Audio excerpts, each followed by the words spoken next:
에베소서 6장 24절입니다.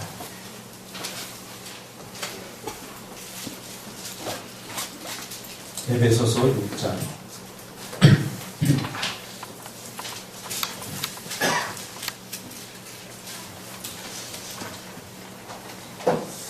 에베소 6장 24절 한 절이니까 같이 읽겠습니다. 시작. 우리 주 예수 그리스도를 변함없이 사랑하는 모든 자에게 은혜가 있을지어다.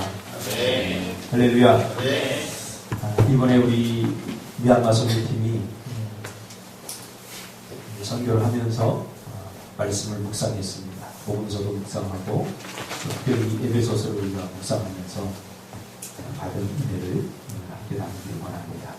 이 말씀 중심에서 꾸준하라 라는 제목으로 하나님 말씀 전가하겠습니다.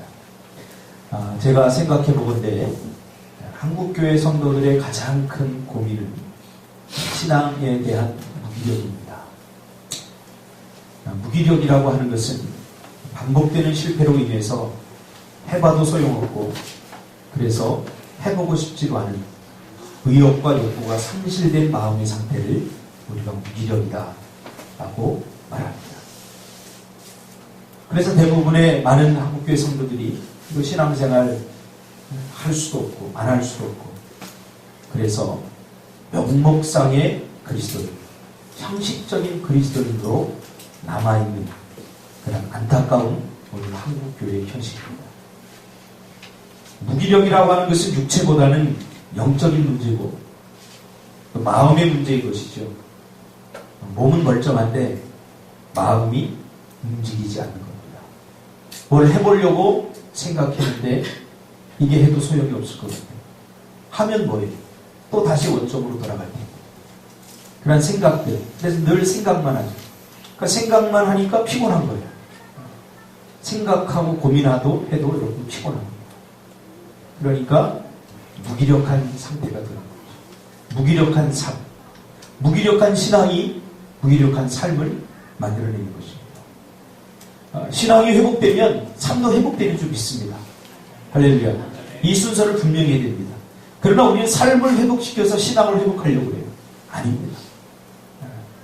신앙이 회복돼야 삶이, 인생이 회복되는 것을 보게 됩니다. 과거 우리 한국교회는 은혜 받는 일에 또 신앙생활 하는데 열심히 있었고 열정이 있었습니다.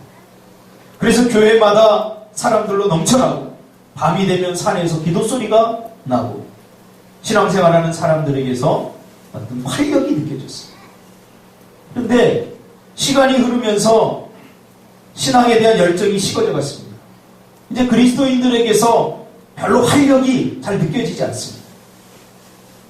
물론 그렇게 된 데는 여러 가지 원인이 있겠지만 그러나 신앙생활이 영적인 일이기에 영적인 접근을 통해서 우리가 함께 풀어가기를 원합니다. 한국교회 성도들의 특징이 있습니다. 제가 말하는 것이 아니라 많은 목사님들과 또 학자들에 의하면 한국교회 성도들의 특징이 있다고 합니다. 그건 뭐냐면 은혜를 아주 잘 받는다는 거예요. 은혜를 아주 잘 받아요. 그런데 또 하나의 특징이 뭐냐면 은혜를 계속 누리는 데는 실패한다는 거예요.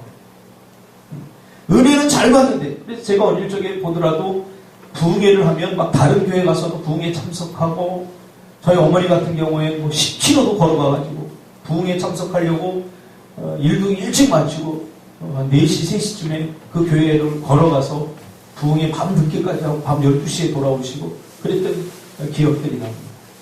그래서 은혜를 받는 데는 열심인데 중요한 것은 그 은혜를 계속 누리는 데는 실패하고 있었다는 거예요.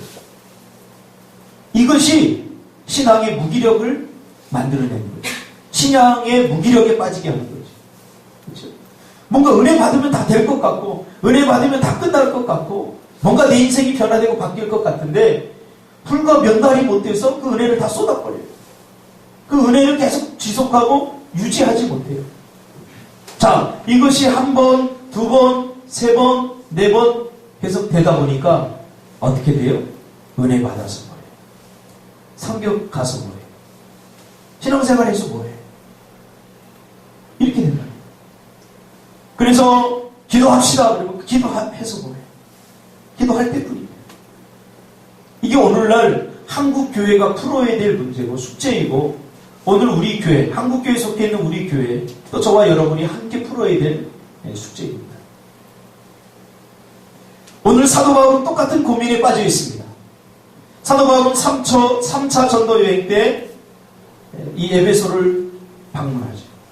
그래서 3년 동안 이곳에서 사역을 합니다. 1차 전도 여행 때 세워진 교회가 에베소 교회입니다.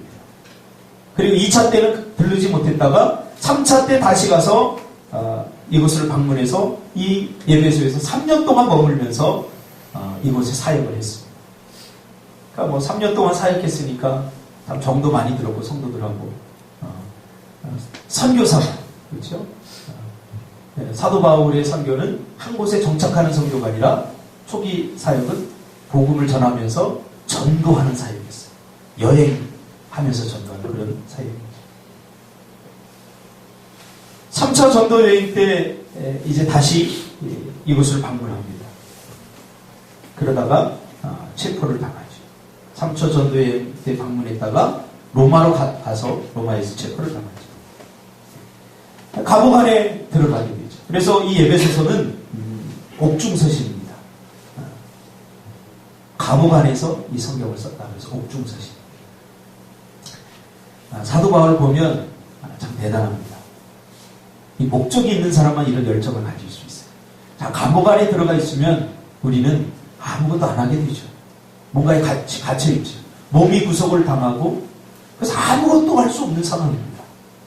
그런데 사도 바울은 아무것도 할 수 없는 상황에서도 뭔가를 해내죠. 이게 뭡니까? 교회들에게 편지를 쓰는 거죠. 그러니까 사도 바울 머릿속에는 오직 복음과 교회밖에 없었어요. 오직 예수 그리스도. 그래서 감옥 안에 갇혀서 복음을 전하지 못하게 되자 그는 거기서 자기가 세운 교회들에게 편지를 통해서 교회의 문제를 해결하고 교회를 건강하게 만드는 사역을 합니다. 우리는 어떤 조건과 어떤 상황에 대해서만 이 일을 할 수 있다고 말하지만 목적이 분명한 사람은 절대 그렇지 않습니다. 어떤 상황에서도 그 일을 반드시 해내죠. 물론 상황과 형편은 달라서 똑같은 일은 할 수 없지만 사도 바울은 감옥 안에 들어가서 뭘 했습니까? 자기가 세운 그 교회들을 위해서 기도했습니다. 그리고 그 교회들의 문제를 편지로 보고받고는 그 문제를 해결하기 위해서 고민했던 것입니다. 그래서 나온 것들이 성경입니다. 그래서 사도 바울의 서신서는 다 이렇게 해서 나왔습니다. 사도 바울의 초기 사역은 전도 여행을 하면서 여행지마다 복음을 전하는 것이었지만 시간이 흐르면서 그 세워졌던 교회들이 문제가 생기는 거예요. 교회가 건강하게 성장하고 자라가야 되는데 이단들이 들어오고 또 사단들이 역사하고 그래서 교회에 분열이 일어나고 교회가 건강성을 잃어버립니다.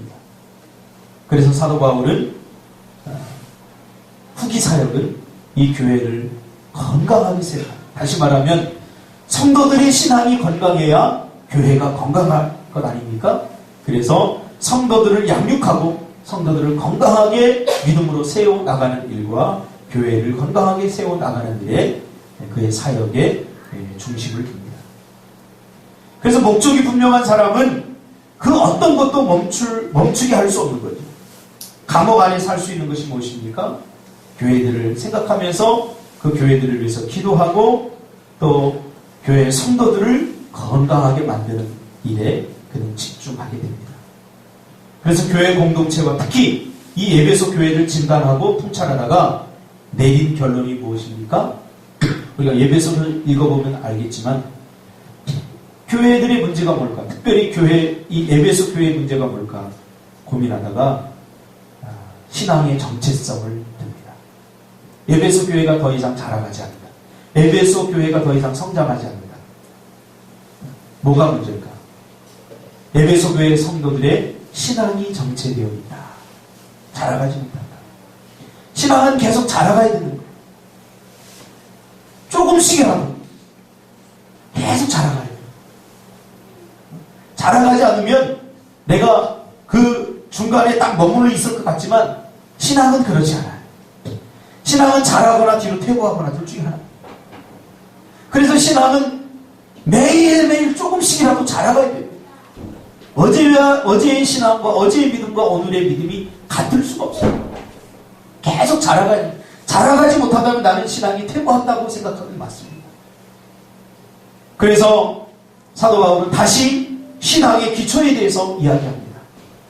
신앙이 자라가려면 어떻게 됩니까? 기초가 있습니다. 기초. 신앙생활이 어려운 사람들을 가만히 보면 신앙의 기초가 잘 안 돼 있어요. 신앙의 기초가 뭡니까? 기도, 매일 기도하는 거. 말씀대로 사는 거. 특별히 어렵지 않습니다. 전도하는 일이 있고 예배하는 일이 있습니다. 그래서 한국교회에서는 이것을 어떻게 했어요? 뭐 주일 성수, 11조의 문제 뭐 이런 걸로 다 체계화시키지 않았습니까? 그러니까 신앙의 기초에 대해서 다시 이야기합니다. 그래서 에베소서는 4가지 큰 주제를 가지고 이야기를 합니다. 첫 번째는 하나님의 계획에 대해서 이야기합니다. 하나님의 뜻. 신앙생활하고 신앙이 성장하려고 할 때 가장 혼란스러운 게 뭐예요? 과연 하나님의 뜻이 무엇인가? 하나님의 뜻을 어떻게 구별해낼 수 있는가? 그것이죠. 그렇죠? 그래서 하나님의 계획, 하나님의 경륜, 하나님의 뜻이 무엇인가에 대해서 사도 바울은 이야기를 합니다. 그리고 두 번째로는 하나님의 뜻이 예수님 안에 있다는 것을 분명히 말합니다. 하나님의 뜻은 우리가 구원받는 것입니다. 예수님의 사역도 우리를 구원해내는 것에 있었고 사도 바울의 사역도 우리를 구원해내는 것에 많은 영혼들을 구원해내는 것에 있었습니다. 그래서 예수님의 사역의 핵심이 무엇인가? 그래서 십자가로 말미암아 죽어가는 인생들을 구원하는 것이다 하는 것에 집중이 있었습니다. 그리고 세 번째로는 교회가 무엇인가? 자, 하나님의 뜻은 사람들이 구원받는 것이고 그 구원받은 사람들이 모여 있는 것이 교회입니다. 그렇죠? 교회. 자, 교회가 무엇하는 것인가? 우리 분명히 알아야 돼요. 그래서 사도 바울은 교회가 세상 조직체가 아니라 교회는 유기체다. 유기체다. 그래서 교회로서의 역할, 또 성도로서의 역할, 교회가 무엇을 위해 존재하는가에 대해서 사도 바울은 에베소서를 통해서 다시 한번 이야기해 주고 있죠. 목적을 상실하면 그 다음부터 흐지부지하게 되어 있습니다. 그래서 다시 기초부터 시작하는 거지. 기초공사부터. 로마서도 마찬가지로 로마서도 기초공사부터 다시 시작하는 거예요. 지금 이 에베소서를 썼을 때 사도 바울은 예수 믿은 지 30년이 됐어요. 로마서를 썼을 때는 로마 교회가 지어진 지 20년이 됐습니다. 그러니까 여러분 생각해 보세요. 신앙생활 20년 한 사람한테 다시 기초를 이야기하는 거죠. 그래서 기초가 잘못되었기 때문이 아니라 어디서부터 우리 인생이 시작되어야 되는지 분명하게 사도 바울은 통찰했던 거죠. 우리가 무엇인가 시작하려고 할 때 중간부터 시작해서는 안 돼요. 처음부터 다시 시작해야 돼요. 기초부터 시작해야 돼요. 신앙생활도 마찬가지예요. 그리고 마지막 네 번째로 사도 바울이 다루고 있는 것은 그러면 교회를 이루고 있는 성도. 성도란 누구인가? 성도는 뭐예요? 하나님의 백성들이죠. 하나님의 백성들은 어떻게 살아야 되는가에 대해서 이야기를 하죠. 그래서 에베소서를 보면 이 4가지 주제가 아주 논리적으로 기록되어 있습니다. 그런데 사도 바울이 왜 이런 이야기를 했는지를 알아야 됩니다. 하나님께서 주신 은혜를 마음껏 누리고 삶 속에서 말씀대로 살아냄으로써 하나님의 백성답게 살아가기 위해서입니다. 이것이 가장 좋은 전도 방법입니다. 하나님의 백성이 하나님의 백성다운 정체성을 가지고 하나님의 백성답게 다이나믹하게 살아갈 때에 세상 사람들이 그것이 전도가 되는 것이에요. 예수 믿으세요 한다고 전도되지 않습니다. 오늘날. 처음에는 그렇죠. 처음에는 뭘 주고 뭐 나에게 유익이 있으니까 교회 다닙니다. 그러나 시간이 지나면 모든 교회는 다 똑같습니다. 그러니까 초대교회도 마찬가지였던 것 같아요. 한 30년이 지나니까 이제는 예수 믿으세요 한다고 되지 않더라는 거예요. 이게 중요한 게 뭡니까? 예수 믿는 사람들이 어떻게 살아가고 있는가? 그것이 아주 가장 중요한 전도라는 거죠. 그런데 초대교회는 예수 믿는 사람들이 건강하지 못하니까 이 전도에 방해가 되더라고요. 그러니까 세상 사람들은요, 우리 예수 믿는 사람들 은근히 기대해요. 저들은 뭔가 다르겠지 하고 기대한다는 거죠. 우리가 위기를 만나면 저들이 어떻게 이 위기를 극복하나, 세상 사람들과는 다른 방법으로 이것을 극복해 나가기를 바라는 거죠. 그래서 이렇게 극복하는구나. 그런데 위기를 만나면 우리도 세상 사람들과 똑같은 방법을 취하고 똑같이 당황해하고 그런 걸 보면서 저들도 우리와 다를 것이 없구나. 그러면 더 이상 복음은 막히게 된다. 그래서 우리가 참 중요합니다. 엄밀하게 따지면 예수 믿지 않는 부모도 우리의 전도의 대상입니다. 그렇다면 우리가 잘해야 됩니다. 자녀로서. 그러나 이때는 그냥 자녀로서가 아니라 예수 믿는 하나님의 백성으로서 잘해야 돼요.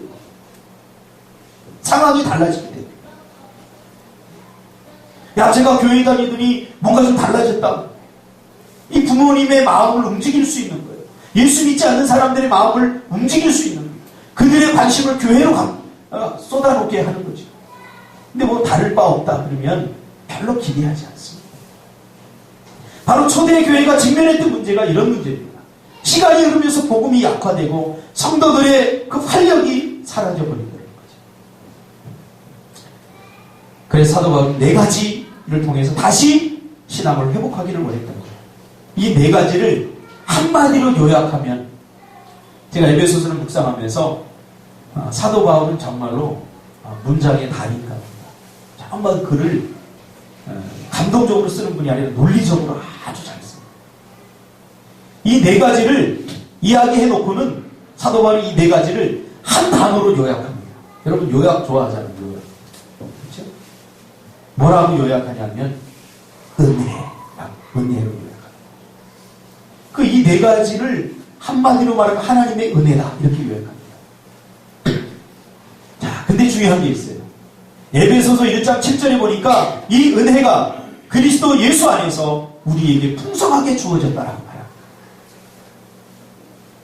8절에 보면 은혜가 구체적으로 우리에게 어떻게 나타났는지 나오는데요. 지혜와 총명으로 우리에게 넘치게 주어졌다라고 말합니다. 지혜와 총명이 뭐예요? 우리가 이 땅에서 인생을 살아가는데 가장 중요한 게 뭡니까? 지혜입니다. 총명입니다. 지혜는 하늘로부터 주어지는 은혜입니다. 총명은 뭐예요? 다른 사람들이 보지 못하는 것 보는 것, 다른 사람들이 듣지 못하는 것 듣는 것, 다른 사람들이 하지 못하는 것 하는 게 총명입니다. 그래서 여러분 총명해야 됩니다. 총명해야 인사이트가 떠오르고 아이디어가 떠오르고 다른 사람들이 생각하지 못한 것 개발해내고 다른 사람들이 하지 못하는 것 하게 됩니다. 오늘 우리 꿈틀교회 성도들에게 이 총명의 은혜가 임하기를 주님의 이름으로 축복합니다. 아니, 에베소서에 보면 이미 이 은혜가 여러분에게 주어졌다라고 말합니다. 그래서 에베소서에서 사도 바울이 가장 중요하게 다루고 있는 단어, 은혜가 말이 바로 은혜라고 하는 말입니다. 은혜. 너희는 이미 은혜를 받았다. 자, 근데 중요한 게 뭐죠? 이렇게 하나님의 은혜가 우리에게 넘치도록 풍성하게 주어졌는데 우리가 우리의 삶 속에서 느끼고 경험하는 체감적 은혜는 넘치지 못했다는 것입니다. 넘치고 있지 못하다는 것. 풍성하지 못하다는 것. 사도 바울은 에베소서에서 분명히 하나님의 은혜가 이미 너희에게 풍성하게 주어졌어. 지혜로, 총명으로 너희가 어떻게 살아야 될지 너희가 이미 다 알아. 풍성하게 주어졌는데 우리가 우리의 삶을 살아가면서 느끼고 경험하는 체감적 은혜는 그렇지 못하다는 거예요. 늘 궁색하고 하나님 은혜가 더 필요합니다. 더 많은 은혜를 주세요. 하나님 그때마다 참 안타까운 거예요. 아니 이미 너에게 은혜 다 줬잖아. 이미 다 줬어. 너희는 감사하면서 그걸 누리기만 하면 돼. 제가 사도 바울이 쓴 서신서를 에베소서를 읽다가 제가 너무 은혜를 받아가지고 다른 서신서도 읽어보니까 똑같아요. 사도 바울이 가장 강조하는 게 뭔지 아세요? 너희들 자꾸 은혜를 구하지 말아라. 은혜는 이미 풍성하게 너에게 다 주어졌어. 여러분, 예수님이 이 땅에 오셔서 죽을 인생들을 살린 은혜보다 더 큰 은혜가 어디 있습니까? 살려내지 않았습니까?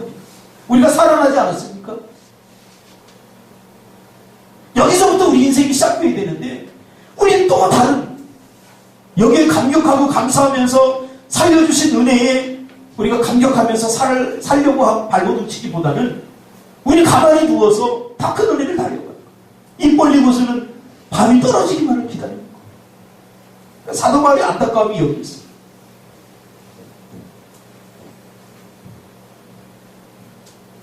뭐가 문제인가요? 하나님이 우리에게 풍성하게 해주시고 넘치도록 우리에게 은혜를 주셨는데 왜 우리의 삶은 이렇게 궁색하고 궁핍하고 만족스럽지 못할까? 늘 가난할까? 2000년 전에 사도 바울이 한 고민입니다. 무엇이 문제일까요? 그 결론을 사도 바울은 오늘 에베소서 6장 24절에서 말하고 있습니다. 우리 주 예수 그리스도를 변함없이 사랑하는 모든 자에게 은혜가 있을지어다. 그러니까 사도 바울에 의하면 은혜는 받지 못함의 문제가 아니라 누리지 못함의 문제다. 이렇게 결론을 내립니다. 받은 것과 누리는 것, 이것은 다릅니다. 소유한 것과 누리는 것은 다릅니다. 다시 말하면 누리는 것은 누가 할 수 있느냐? 변함없는 자들만이, 다른 말로 바꾸면 꾸준한 사람만이 누릴 수 있게 됩니다. 그래서 오늘 본문에 우리 주 예수 그리스도를 변함없이, 이 말은 꾸준함이란 말입니다. 변함없이 사랑하는 모든 자에게 은혜가 있을지어다. 여기 은혜가 있을지어다, 이 말은 은혜를 누리게 된다, 그 말이에요. 자, 이제 결론이 났죠. 우리가 하나님의 은혜를 받지 못함의 문제가 아닙니다. 누리지 못함의 문제입니다. 근데 하나님의 은혜를 누가 누릴 수 있느냐? 꾸준한 자들만, 꾸준하게 하나님을 사랑하는 자들만. 꾸준하게 하나님을 사랑한다 그러니까 사랑이란 말 안에 모든 것들이 다 압축되어 있습니다. 열심보다 중요한 것은 여러분 꾸준함입니다. 열심에 너무 속지 마세요.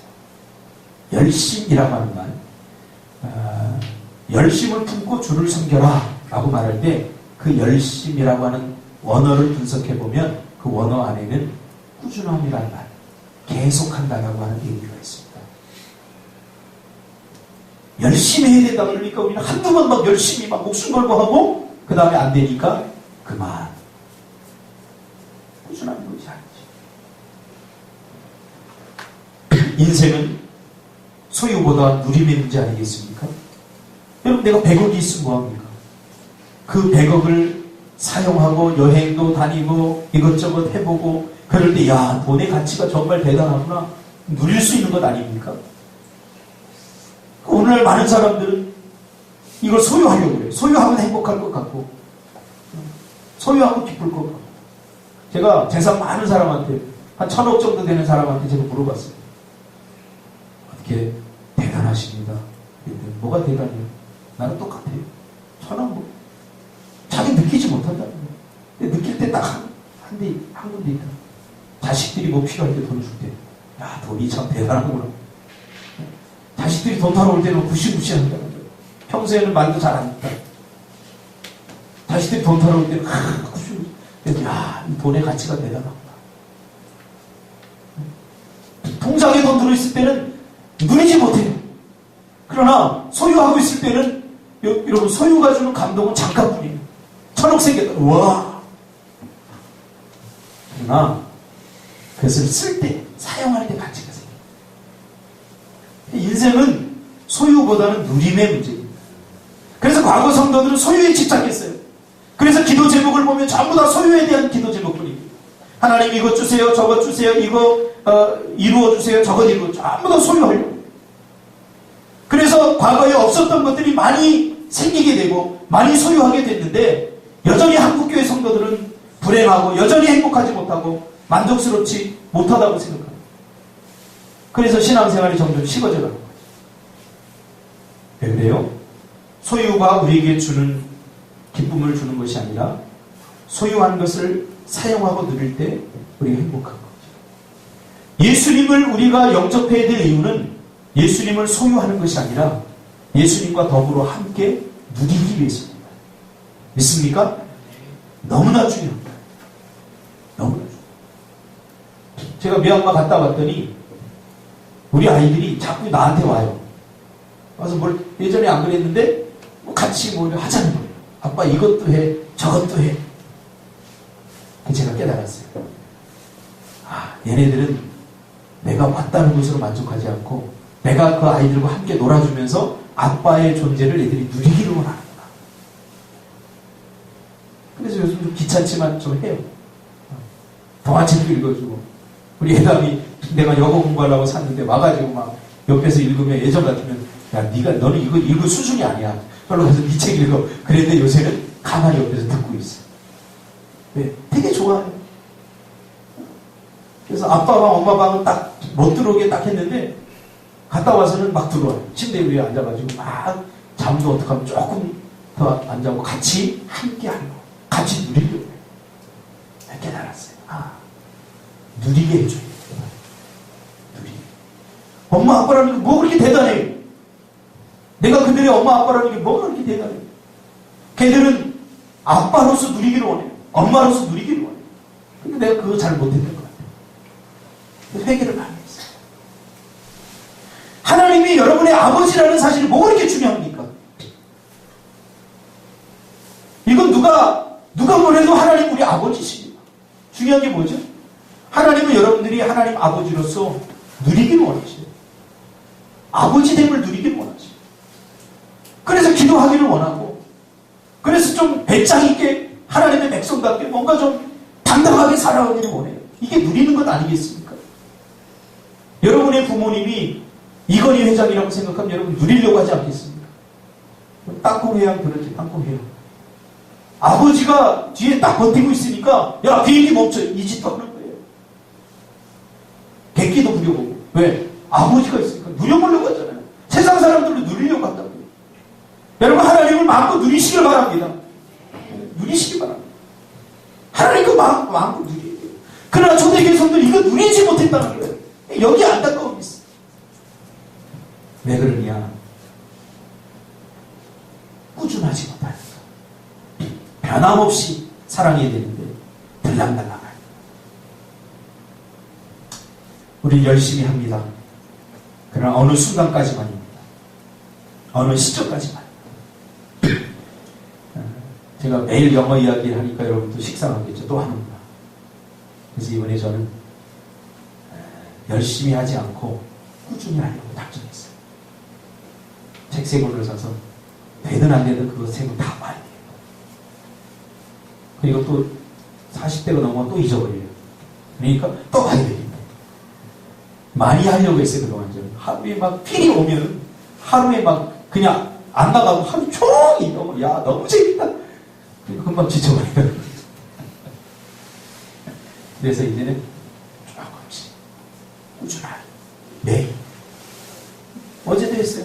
근데 뭐 제 성격에 맞지는 않아요. 꾸준하게 하는 게 뭐 한 것 같지도 않아. 기도도 마찬가지입니다. 문제가 있을 때만 뭐 1년치 하루에 다 하지 마시고 꾸준하게 자기가 정해놓은 기도 응답 시간만 채우려고 하지 마시고 꾸준하게.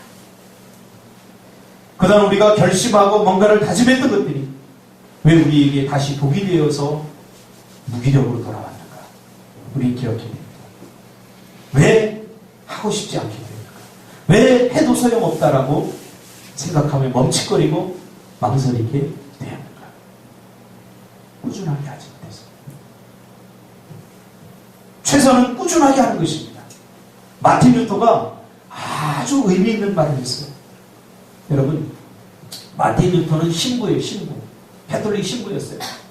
근데 성경을 읽다가 캐톨릭이 잘못됐다는 것을, 그들이 그 논리가 잘못됐다는 것을 깨닫고는 어떻게 하면 이것을 캐톨릭을 무너뜨릴까? 이 잘못된 논리를 도전할까?